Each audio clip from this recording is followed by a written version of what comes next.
The standing hip extension exercise is a really great way to work two muscle groups at the same time.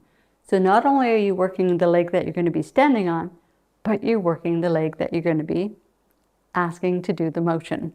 So it is a great exercise overall. Now, a couple of things. I want you to just have a sturdy chair in front of you. When you start the hip extension exercise, because hip extension is so little, it's only 15 degrees, it's really important that you actually lean forward, not with your back, but with your hip.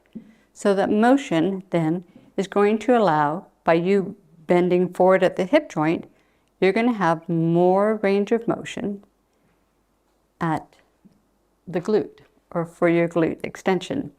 So many of you might have seen it taught with the person upright, but if you do that, then that extra motion is actually coming from your spine. And if you have arthritis in your spine, you're not going to appreciate that very much. Now, the other thing I forgot to mention, so I want you to tune in right now to the leg that you're standing on. So don't lock that knee. You want to soften that knee.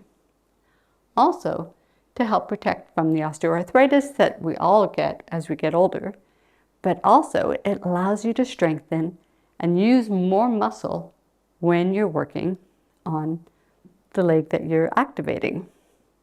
So we're almost done. We're aiming for 10 repetitions. Now, in the beginning, if you are finding this to be too challenging, or the leg that you're standing on is not letting you get through the 10 repetitions, then by all means, you can alternate or just take pride in having done a few repetitions and gradually building to doing one set of 10. And squeezing your butt really tight as you do so. You would repeat the exact same thing on the opposite side.